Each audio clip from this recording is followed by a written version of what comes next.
To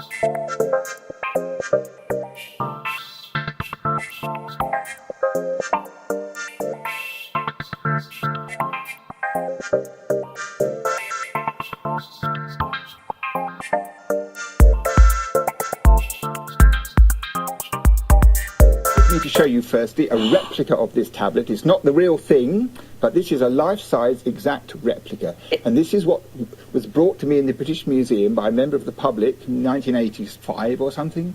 I'd never seen it before. I looked at it and I read the first line straight away, and I knew it was part of the Babylonian flood story.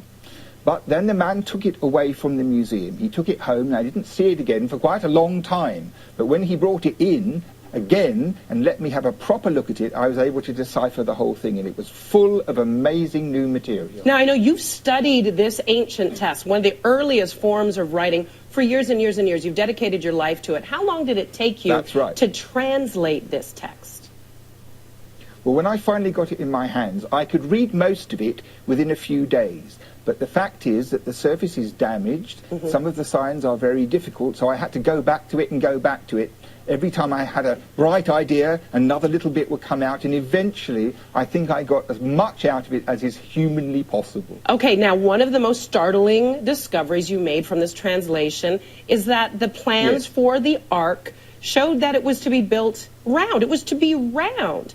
This is such a departure from the classic stories that we've grown up with. Well, it's a funny thing, because anyone who's read their Bible knows that Noah's Ark was a kind of oblong-shaped craft. And anybody who ever grew up in any kind of normal house knows what Noah's Ark really looks like, which is a boat with a high front and a high stern with a little house in the middle. Everybody knows both of those images. Yes. And I don't think anybody had ever had the idea that the Ark, in its original form, so to speak, might have been a round vessel. So when I first read this, I was astonished. But you see, what happened is, when you start to think about it, it makes a lot of sense. Because a round vessel is a coracle, which is a traditional kind of boat you often find on rivers round the world. And the ancient Babylonians had these coracles.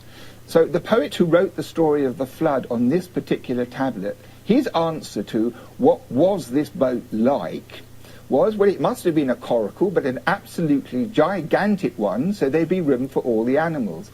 And the thing about a coracle is this, you know, it's a round vessel from above, and it's shaped a bit like this. So when it's in the water, it will float always. It will never sink. And that's all that the ark, either Noah's Ark or the Babylonian Ark, had to do, was to bob around safely like a lifeboat with all the animals inside until the waters went away again. Didn't have to go from London to New York, as you might expect. Right. It was, as you said, a lifeboat. Now, what's interesting, even though you translated this text, you say that you're 107% sure that this ark never existed, that it was never built. Why is that?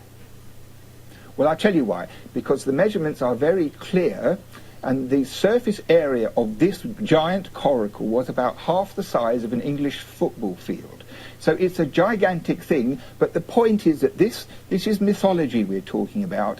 It's not a blueprint for reality. It's a mythological story where one of the poets went to a lot of trouble to create a realistic idea of a gigantic boat. So what I think is that in ancient Mesopotamia, ancient Iraq, which is the homeland of this story, there certainly were very destructive floods, and probably maybe 5,000 or 6,000 years ago there was once a kind of tsunami which swept across the whole landscape and took all the towns and villages away down to the Persian Gulf. And I think that for the survivors, the memory of this great deluge, which really happened, never disappeared from their minds, and it was passed on for generations and generations. And it's that in the background which then led, I think, to the mythological story of how the animals were saved in a boat. Exactly. Now, obviously, we know the turmoil that is going on and has been going on for some time in Iraq. I imagine you're concerned that discoveries such as this from that area, from what was ancient Mesopotamia, are more rare and are going to be harder to get access to.